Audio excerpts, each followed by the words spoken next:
Hello again. Another kind of shelf tour because I've been working on these decades bookshelves that I was talking about the other day, where I've picked out my favourite things and decided that this whole bookcase beside my bed needs to have everything in chronological order. Now that I've boiled everything down, it's a whole 55 years boiled down into one, two, three, four, five, six shelves. I don't think it's possible, but I've kind of done it. There'll be things that I'll be picking out and adding. I mean, just this top shelf, which represents all of childhood up to about 16. I've added things to it in the last day. I, of course, remembered that Roald Dahl has to be there. And the three Roald Dahls, he boils down to these, basically, these 70s editions of Danny the Champion of the World, Charlie and the Chocolate Factory, and James and the Giant Peach. And I can do without the rest, at least on my shelves, on this shelf. And I remembered Graham Chapman's Elias autobiography, which I read at about 16, and it was so shocking and wonderful and surreal and sexy and amazing, actually. And another book that came from that incredible remainder shop. So I keep adding things, which expands the shelves down here. So now these teenage books appear on this shelf. This shelf now goes from, I guess, 17 all the way through my university career to when I was doing my PhD, towards the end of the PhD. Very, very few are from the texts, the set texts on courses that I did. They're all the things that I read around the edges. They're the most important bits. All the magical realism, the science fiction, the fantasy, the weirdness, and the queer novels. So that goes up to 93. And yesterday I got as far as this, doing the early 90s and all these amazing novels like Maybe the Moon and Breathing Lessons, Moonheart, The Land of Laughs, Jonathan Carroll. And I thought that really the test for things being on these shelves would be books that you've read more than twice and you still want to have on your favourite shelf. Now that doesn't apply to all of these. I know that I've only read The Lights of Manchester once, but I know that it's still worthy of being here. But it reminds me that I'd like to reread it. All of these I've read more than once, 2 or 3 times, 2 or 3 times, 2 or 3 times, 3 or 4 times. Now, today's revelation, today's work, has been building up these shelves at the bottom. I've left gaps because there's bound to be things that I'm going to find, and also my bedside hostess trolley, not bedside table. I've got a hostess trolley from the 70s for my bedside table. Now these are 98, I would say, all the way through to 2008. So there's 10 years on this shelf as well. I think 10 years on a shelf is pretty good. So what have we got? Daphne Glazer's The Last Oasis. Hallucinating Foucault. There's a first edition. And The Serpent's Tail paperback. Patricia Dunker, her first book. Signed at the time, I think. Yeah, lots of these are the really good ones are signed. I wish I had this signed. Julia Darling's Crocodile Soup, her first novel. There's Wild Mind, which I've read about 4 times, as I said. Lorna Sage's Bad Blood, which of course is signed because we read together at the launch. I had a book out at the same time. The George Plimpton book on Truman Capote I have read again and again. It's the one that's composed just of quotations about him from his friends and enemies. Nell Dunn, Rosemary's Baby. And yesterday I just found out there's a sequel film, a TV movie from 1976 that has Ruth Gordon in it. They recast Rosemary but kept Ruth Gordon, which seems very sensible, on YouTube, called something like Whatever Happened to Rosemary's Baby. So I'm going to watch that as soon as I can. The Raging Quiet, which is a magical realist teen novel from 2001. Cheryl Jordan, I think from Australia. And I read that when I was thinking about moving to, or going to Simon & Schuster for my first teen book, and I did. And they were doing lovely editions of things. This is a wonderful book, Serge Gainsbourg's Fistful of Gitane. Sylvie Simmons. It's mostly one long interview with Jane Birkin. There's my beloved Tears of the Singers, the best Star Trek novel. This is a wonderful book. Strange Case of Edward Gorey. There's a couple of really wonderful books about Gorey, but this was the first one I read, written by one of his neighbours. What else? Carnivale. M.R. Loverick. We're up to about 2002 now, and this is a novel about Venice, as most of Loverick's novels are, and it's about Casanova and Byron. That was a lovely book, Dancer. And then Shadow of the Wind, 2004, which I remember reading in Manchester, and it reminding me why I love to read. I'd had a summer of about 4 months not reading, and it was the only time in my life it's ever happened, and that reminded me why why I did read. The early 2000s were a time of getting away from academia, in some ways getting away from the novels that had got me through the 90s, and rediscovering popular fiction and how popular genres were inhabiting literary novels.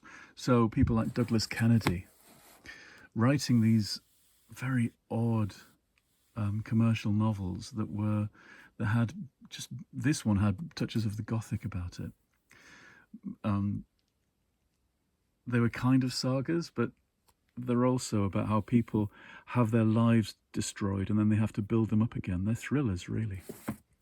And this, which I haven't read since 2005, I think, Michael Chabon, The Amazing Adventures of Cavalier and Clay, which is about the comics industry and Marvel Comics and DC Comics and all the people in New York who made comics in the 40s and 50s, a kind of alternate history. And it was a wonderful, overwhelmingly brilliant novel, which I've not been back to, but I know, again, it's here, ready to return to. I feel that about Shadow of the Wind and Crocodile Soup. That actually I've had them enshrined on my shelves for too long, and this feels like a working shelf where I go to remind myself who I am. This I've read a number of times and listened to. It's long been my favourite novel of the early 2000s. The Guernsey Literary and Potato Peel Pie Society, Mary Ann Schaffer. It's interesting, it's just got one author listed, but I understand the paperback named her niece as well as a collaborator because the author died before she finished it. I think that's right.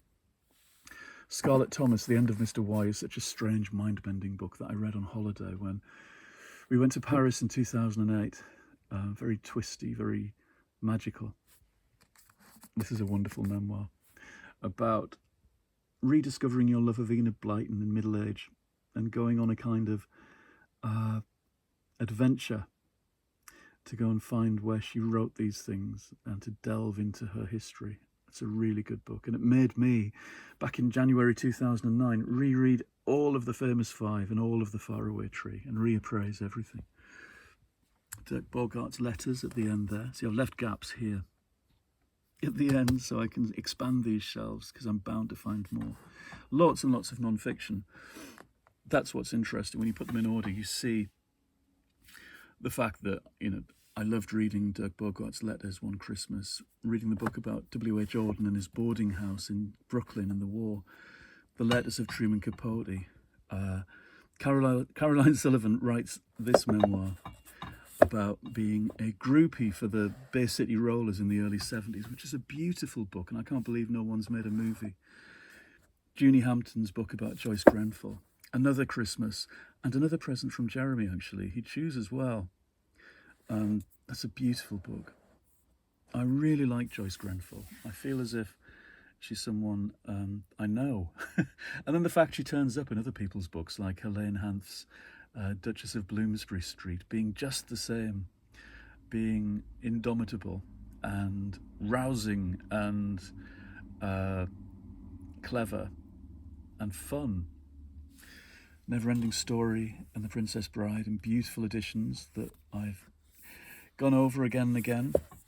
Rebecca, which I didn't read until about 2010, 11, and I was glad when I did.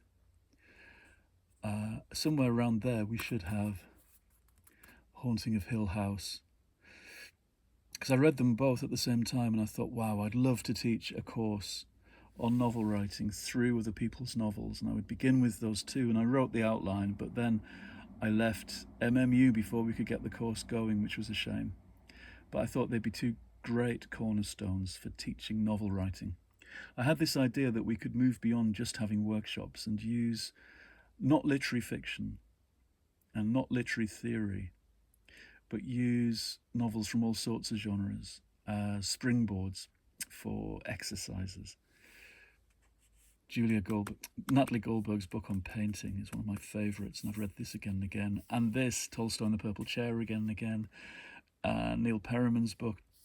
This I've only read once, Richard Wiseman's Whatever Happened to Simon D., but it's a very good non-fiction, very funny. Stella Gibbons, My American.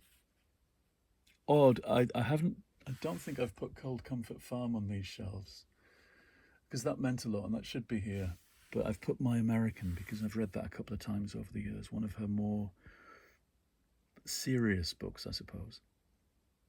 Okay, I'm going to stop soon. This is the bottom shelf. So we're coming up to date. These are the late 2000s and through the pandemic.